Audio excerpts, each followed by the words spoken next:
The copper scent of blood is a hard thing to scrub out of old linoleum. My hands were raw from the bleach, but the stain under the kitchen table refused to budge. A permanent reminder of the stranger I'd dragged inside an hour ago. $32,450. That was the number burned into my brain, the exact amount of medical debt that had turned my life into a ticking time bomb. With only 3 days left until the eviction notice on my door became a physical hand tossing my father's oxygen tank onto the curb, I was a ghost. I was invisible, a night shift nurse moving through a city that only saw me as a line item on a budget. If I disappeared tomorrow, the only person who would notice would be the hospital payroll department. I didn't know that the man currently sitting in the shadows of my bedroom, his ice blue eyes tracking my every move with a predator's stillness, was the reason the entire city was currently holding its breath. I didn't know that the simple pressure bandage I'd tied around his ribs was the only thing keeping a multi-billion-dollar empire from collapsing into civil war. Right now, I was just an invisible girl scrubbing a floor, trying to ignore the heavy, rhythmic thud of boots echoing in the hallway. I didn't know that in exactly 10 seconds, the mundane terror of my debt would collide with a world of silver and lead. I only knew that the debt collector had finally come to collect his pound of flesh, and he was about to realize he'd just kicked the wrong door. The hallway outside my apartment smelled like damp concrete and desperate choices. I heard the debt collector's boots before I saw him, a heavy, rhythmic thud, thud, thud that vibrated through the floorboards and settled in the hollow of my chest. I leaned my forehead against the cool wood of the door, counting my breaths. 1. My name is Elena. I am a ghost in a city of 10 million people. 2. I owe the Apex Credit Union $32,450 for a surgery my father didn't survive. 3. In approximately 10 seconds, the man in the hallway is going to kick this door in, and I have exactly 0 ways to stop him. I looked back at my kitchen table. The man I'd dragged off the street an hour ago, the one who'd collapsed in the alleyway bleeding from a jagged tear in his side, was gone. He'd vanished into my bedroom the second the boots started echoing in the hall. He hadn't said a word, just watched me with eyes the colour of a winter Atlantic, cold and deep enough to drown in. Boom!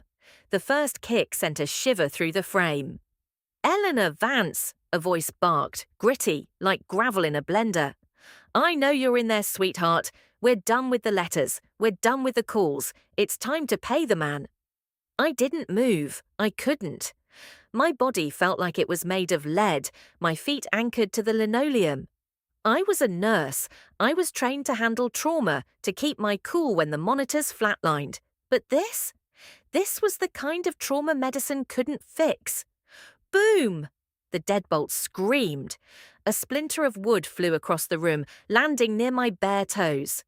5 seconds, Eleanor, the man yelled. 5 seconds before I take the door and everything behind it. I looked at the bedroom door. It remained shut. The stranger was still in there. He was injured, weak, probably terrified. And I grabbed a heavy glass vase from the counter, my only weapon, and braced myself. Then the world exploded. The door didn't just open, it disintegrated. The frame shattered, and a man the size of a refrigerator stepped into my tiny living room. He was wearing a cheap leather jacket and a grin that didn't reach his yellowing teeth. Behind him, 2 more men stood like shadows, their knuckles scarred and their eyes empty. "Well, well," the big one said, tossing a crumpled eviction notice onto my floor. "The little nurse is home. You've been a hard girl to catch, Elena, but the interest rates just went up." He stepped toward me, his hand reaching out for my throat. "Let's see what you've got in here worth selling." He never finished the sentence. The bedroom door didn't creak. It didn't slam. It simply opened with a terrifying, silent precision. The man who stepped out wasn't the bleeding, broken stranger I'd patched up on my floor. He was a god of shadow and silver. He'd discarded his blood-soaked shirt, and in the harsh light of my kitchen bulb, the ink on his chest, A sprawling, intricate dragon that seemed to coil around his ribs looked alive. He was barefoot, moving with the terrifying grace of a predator that had never known fear.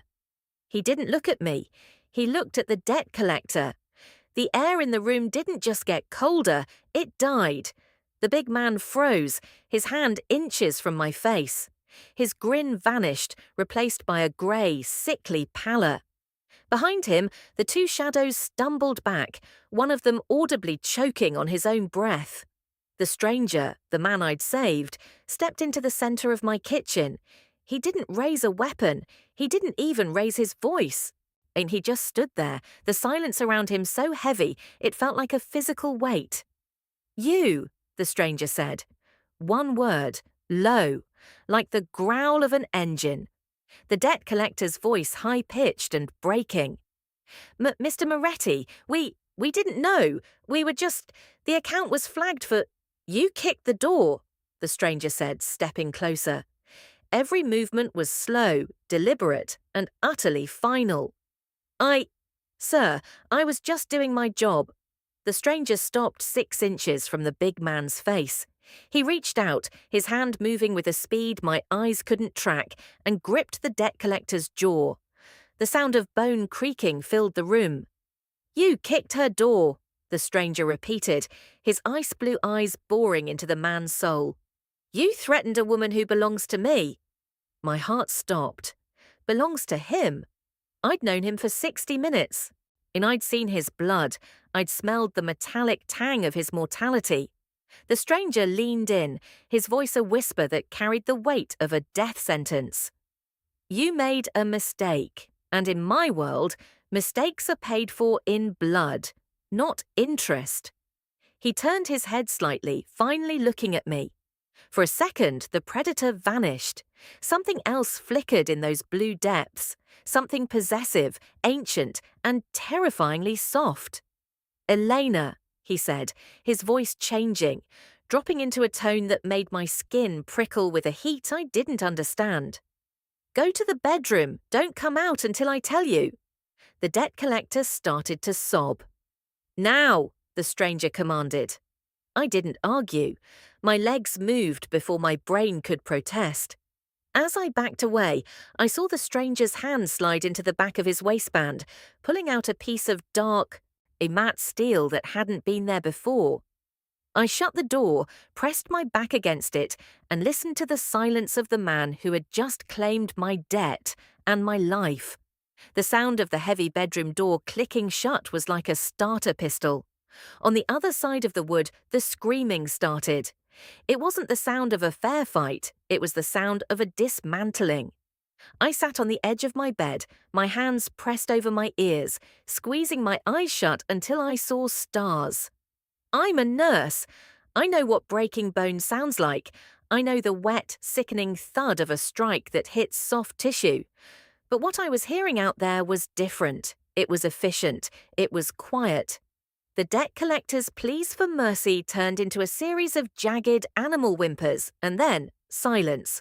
A silence so absolute it made my skin crawl. I waited for the sirens. I waited for the neighbours to pound on the walls, but the building remained eerily still. In this neighbourhood, silence was a survival mechanism. Then the bedroom door opened. I didn't scream. I just looked at him. He stood in the doorway, his silhouette backlit by the flickering kitchen light. He was holding a glass of water and a white cloth. He looked bored, not out of breath, not dishevelled, just a man who had finished a minor chore. "They're gone," he said. His voice was like velvet over gravel. "Gone?" I whispered. "Where did you—" "They won't be back, Elena. Your debt to them is resolved." He stepped into the room, and I instinctively pulled my knees to my chest. He noticed. He stopped, keeping a respectful distance, and set the water on my nightstand. "But you have a new debt now." I looked at the water, then at him. "Who are you?" "My name is Dante Moretti," he said, and for a second the name hung in the air like a heavy curtain. Even a girl like me who lived in hospitals and textbooks knew that name. The Moretti family didn't just own the docks, they owned the air the city breathed. And you, Elena Vance, just saved my life. He sat in the chair by my desk, moving with a slight wince that reminded me he was still human, still wounded. He looked at the medical supplies I'd left out, the gauze, the antiseptic, the sutures I'd stolen from the ER. "You're a nurse," he stated.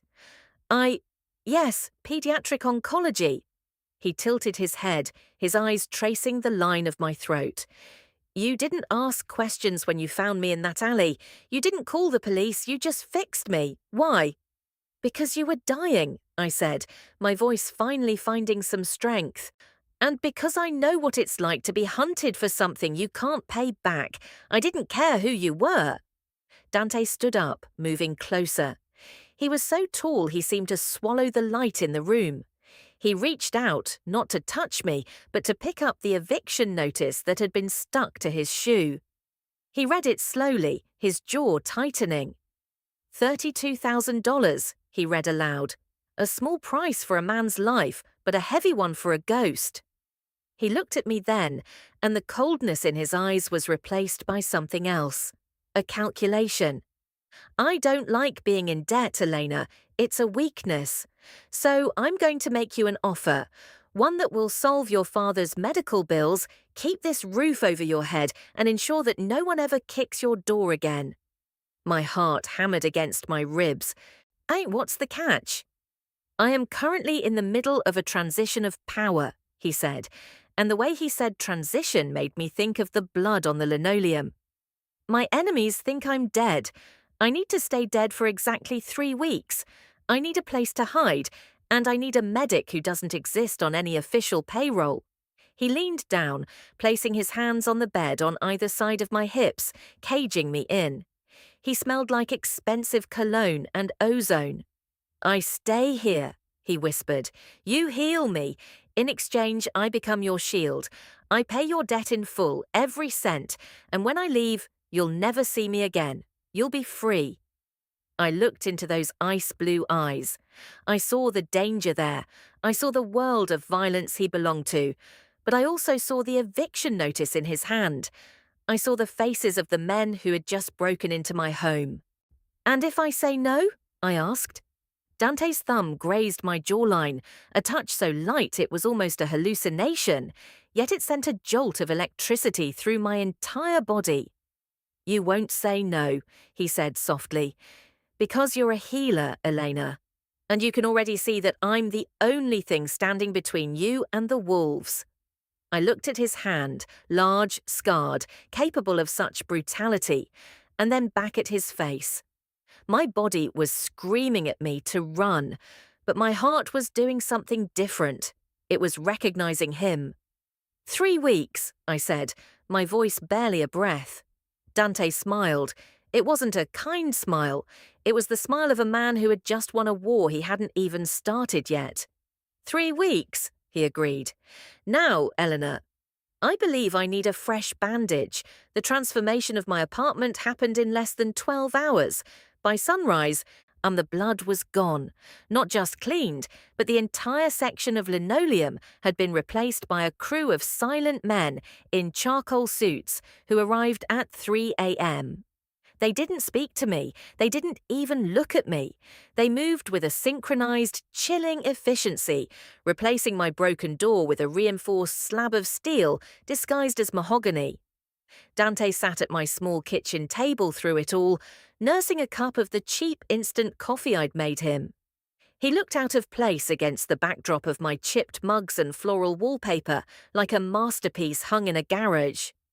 "You should sleep, Elena," he said, his eyes never leaving the window that overlooked the alley. "I have a double shift at the hospital," I replied, my voice raspy. "I can't just skip. They're already looking for reasons to let people go." Dante set the mug down, and the ceramic clicked against the table, a small sound that felt like a gavel. "You are no longer a night shift nurse at a failing municipal hospital. As of 4 o'clock this morning, you are on a private retainer." "I didn't agree to quit my job, Dante. I agreed to help you." He stood up and walked toward me. He was wearing a fresh shirt now, black silk, delivered by his men. He didn't button the top 3, revealing the white edge of the bandage I'd applied. He stopped when he was close enough for me to feel the heat radiating from his skin. "The men who kicked your door were bottom feeders," he said softly. "But they work for people who have my name on a list. If you go to that hospital, you are a target. If you stay here, you are under my shadow." He reached into his pocket and pulled out a matte black card. He slid it across the counter toward me. "The balance on your debt was paid 10 minutes ago. Your bank should have sent the notification." My phone buzzed on the counter as if on cue. I didn't need to look. I could feel the weight of $32,000 lifting off my shoulders, replaced instantly by the much heavier weight of the man standing in front of me. "Why are you doing this?" I whispered. "You could have just given me the money and left. You don't need to stay here." Dante leaned in, his lips inches from my ear. "In my world, everyone wants something from me. My lieutenants want my chair. My enemies want my head. My women want my name." He paused, his breath warm against my neck. "But you found a dying man in the dirt and you didn't ask for a price. You just stitched the wound." He stepped back, on his gaze turning clinical. "I'm staying because this is the only place in the city where no one is looking for a mafia boss.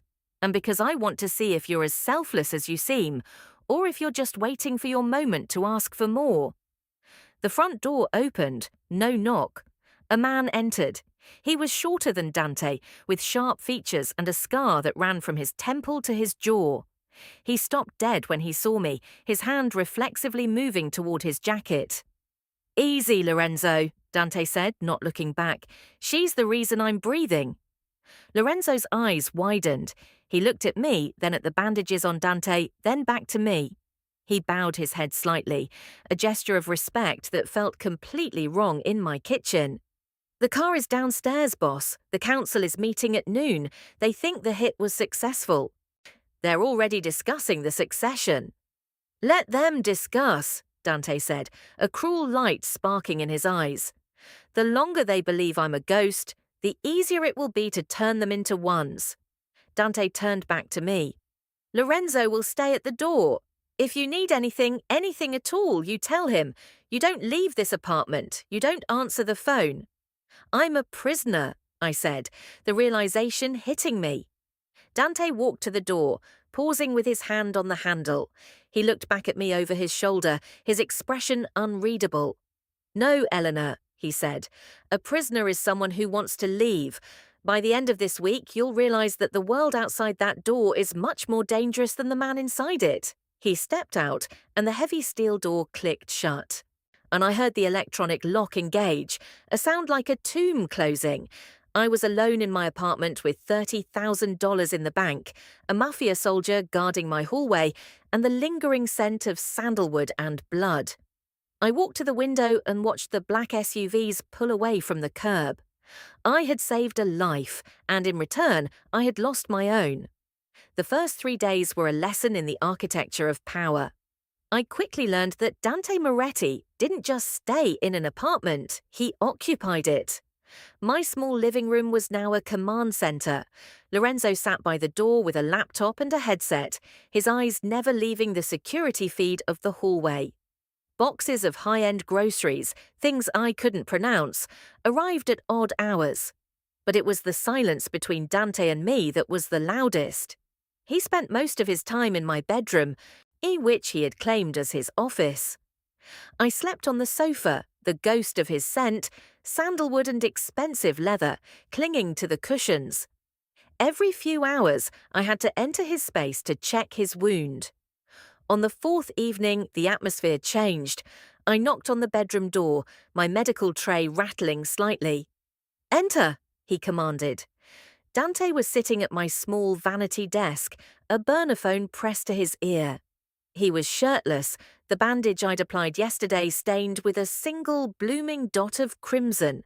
He looked up, his eyes sharp and dangerous, then gestured for me to sit. "I don't care about the profit margins in Marseille," Dante snapped into the phone. "I care about the leak. Find the man who gave the coordinates of the alley. I want him alive for 10 minutes, no more, no less. He hung up and tossed the phone onto the bed. He looked exhausted, the skin beneath his eyes dark, but his presence was still overwhelming. You're bleeding again, I said, keeping my voice professional as I snapped on latex gloves. You're moving too much. I told you, those sutures need time to knit.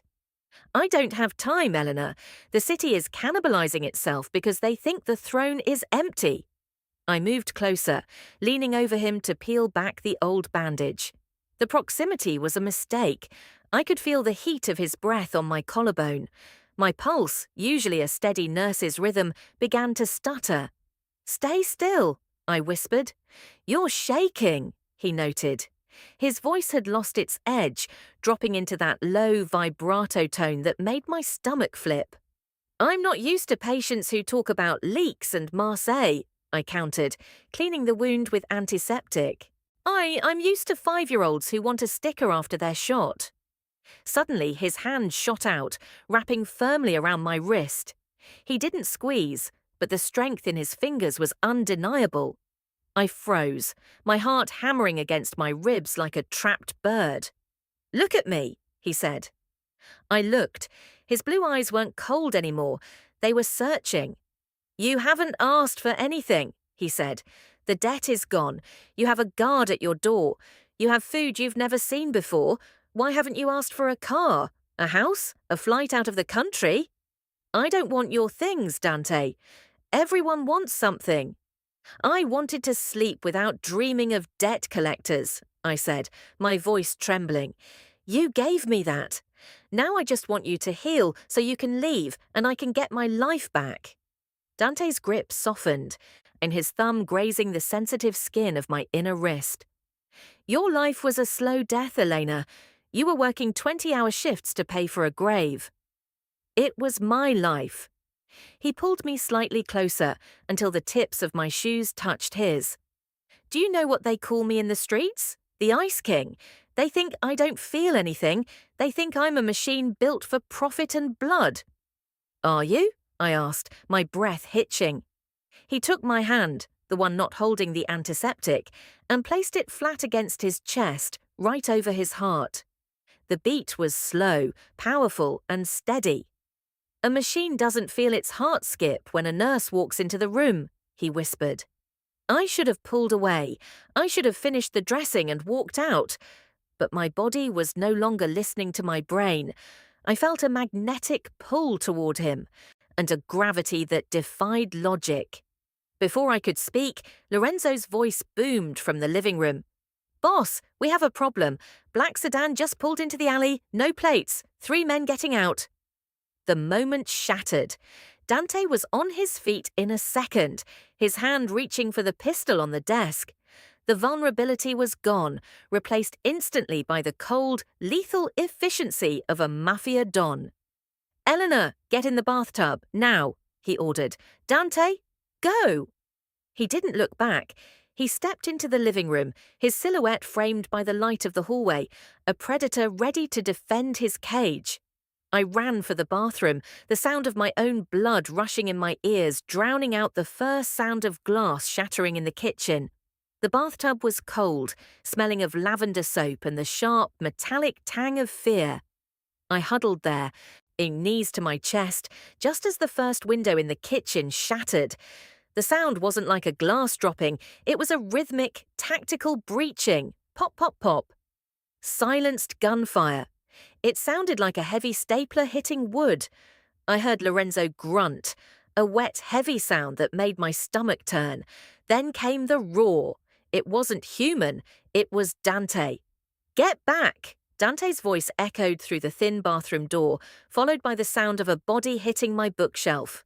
My medical texts, my hard-earned nursing degrees, were being crushed under the weight of men who lived to destroy. I couldn't stay in the tub.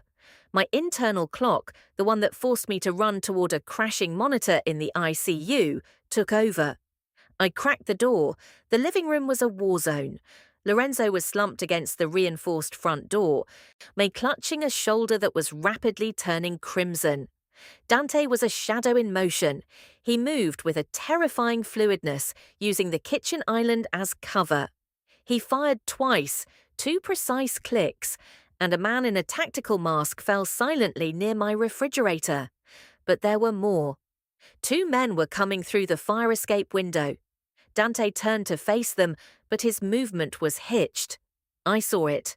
The white bandage on his side was now a deep, soaking scarlet. His wound had completely torn open. He was pale, sweating, his arm shaking as he aimed his weapon. "Dante!" I screamed. It was a mistake. One of the gunmen turned his focus toward the bathroom door. He leveled a submachine gun at me. Time slowed. I saw the muzzle flash, but I didn't feel the lead. Dante didn't think. He didn't calculate.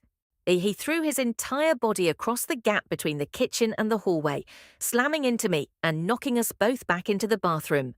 A line of bullet holes stitched across the doorframe where my head had been a second ago. We hit the tile floor hard. Dante's weight was crushing, but he didn't move. "Dante! Dante!" I scrambled out from under him. He was gasping, his face the color of ash. He wasn't shot, not this time, but the physical exertion had shredded the internal sutures I'd carefully placed. He was hemorrhaging. "Stay, down," he wheezed, his fingers fumbling for his fallen gun. "You're dying," I sobbed, pressing my hands against his side. The blood was hot, pulsing between my fingers. "Lorenzo, help us!" Outside, the sounds of the struggle changed. There were more heavy boots, but these were faster, more organized. "Clear!" a voice shouted. "Secure the Don!" The door to the bathroom was kicked open. I flinched, shielding Dante's body with my own. But it wasn't the assassins. It was a sea of charcoal suits, Dante's main extraction team. Lorenzo was with them, his arm in a sling made of a torn curtain. "Get the medic!" Lorenzo barked. A man with a professional trauma bag knelt beside me, trying to pull me away. "No!" I shouted, my hands still clamped over Dante's wound. "I've started the compression. If I let go, he'll bleed out before you get him to the car. I'm a surgical nurse. I'm coming with you." The medic looked at Lorenzo. Lorenzo looked at Dante, who was drifting in and out of consciousness. Dante's hand reached up, his bloody fingers curling around my forearm with surprising strength. "She stays," Dante managed to whisper. "I'm with me." They lifted him onto a portable stretcher, and I never let go of the pressure point. We flew down the stairs, past the bodies of the men who had come to kill him, and into the back of a black armored SUV. As the sirens of the city began to wail in the distance, far too late to matter, I sat in the back of that speeding vehicle, covered in the blood of the most dangerous man in Canada. I looked at my small apartment building receding in the window. My quiet life, my hospital shifts, my invisibility, it was all burning. I looked down at Dante. His eyes were open, fixed on mine. "Why didn't you run?" he asked, his voice a ghost of itself. "I don't leave my patients," I said, tears blurring my vision. "Liar," he whispered, a faint dark smirk touching his lips before his eyes rolled back. He knew, and as the car sped toward a hidden compound I was never supposed to see, I knew it too. I wasn't just saving a patient. I was protecting the only person who had ever truly seen me. The Moretti estate was not a home. It was a fortress carved from glass and cold ambition. For 10 days, I didn't see the sun. I lived in a high-tech medical suite hidden beneath the north wing, a place where the air smelled of ozone and expensive antiseptic. Dante's recovery was a grueling dance between life and death. I stayed by his side, sleeping in 20-minute increments on a chair draped with a cashmere throw. I was the one who monitored the bypass, the one who adjusted the morphine drip, and the one who held his hand when the fever dreams made him thrash and whisper names of men he'd sent to the grave. On the 11th morning, the fever broke. I was leaning over him, checking the site of his internal sutures, when his hand, cool and steady now, caught my wrist. I gasped, looking up. His eyes were clear, the icy blue back to its piercing, predatory depth. "You're still here," he rasped. "I told you," I whispered, my voice thick with exhaustion. "I don't leave my patients." Dante pulled himself up slightly, ignoring the wince of pain. He looked around the sterile white room, then back at me. I was wearing an oversized shirt Lorenzo had brought me, and my hair was a bird's nest of tangles. I looked nothing like the girl he'd met in the alley, and yet he looked at me as if I were the only thing in the room that mattered. "Lorenzo told me what you did," Dante said. "He said you refused to let go of the pressure, even when the bullets were flying.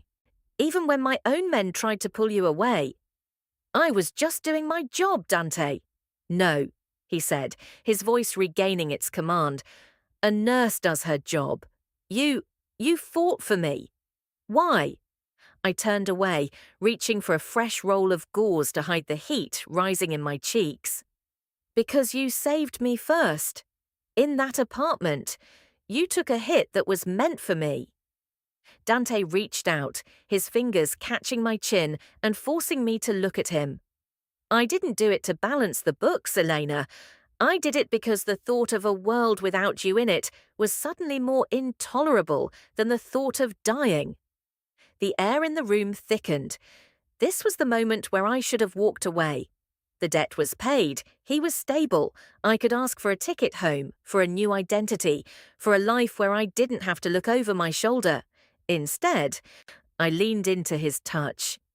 "The council is meeting tomorrow," I said, trying to change the subject. "Lorenzo says they're preparing for a funeral." Dante's expression darkened into something lethal. "Let them prepare. It's always better to attend your own funeral. You get to see who cries and who reaches for the crown." He looked at my hands, red and raw from the constant scrubbing of medical soap.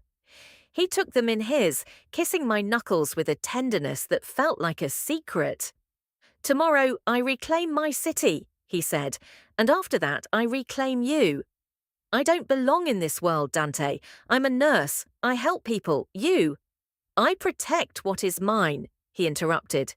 "And make no mistake, Elena, from the second I stepped out of that bedroom and saw you standing there with that vase, you were mine." A knock at the door interrupted us. Now Lorenzo stepped in, looking recovered but weary. He didn't look at me, he looked only at Dante. "Boss, the underbosses are gathered at the Nero Hotel. They're signing the new charter. If we're going to move, it has to be now." Dante looked at me, a silent question in his eyes. He was asking for permission to be the monster the world needed him to be. "Finish it," I said softly, "so you can come home." He nodded once, a sharp, decisive movement. "Lorenzo, get my suit, the black one, and tell the cleaners to get ready. There's going to be a lot of waste to move tonight." As Dante stood up, shedding the hospital gown for the armor of a three-piece suit, I realized that the home I had told him to return to wasn't my apartment. It was wherever he was. I had traded my quiet life for a storm, and for the first time in my life, and I wasn't afraid of the rain. The Nero Hotel stood like a monument to old money and silent sins. Outside, the rain turned the city into a blurred painting of neon and asphalt. Inside the penthouse ballroom, the air was thick with the scent of expensive cigars and the frantic energy of men who thought they had finally inherited the earth. I sat in the back of the armored SUV, watching the hotel entrance on a tablet screen. Lorenzo sat beside me, his hand on a submachine gun, his eyes scanning the perimeter. "He shouldn't be doing this," I whispered, my fingers digging into the leather seat. "He's barely healed." "He isn't going in there to fight, Elena," Lorenzo said, his voice flat. "He's going in there to preside." On the screen, I watched Dante step out of the lead car. He looked like a shadow carved from stone. And the black suit fit him like a second skin, hiding the layers of bandages and the slight stiffness in his gait. He didn't look like a man who had almost bled to death on a kitchen floor 10 days ago. He looked like the end of the world. He walked into the lobby. The security guards, men who had been on his payroll 2 weeks ago, froze. They didn't reach for their weapons. They simply stepped aside, their heads bowing in a synchronized wave of terror. The elevator took him to the 50th floor. The ballroom doors were gold-leafed and heavy. Inside, 6 men sat around a circular table. These were the underbosses, the men who had already carved up Dante's territory like vultures at a carcass.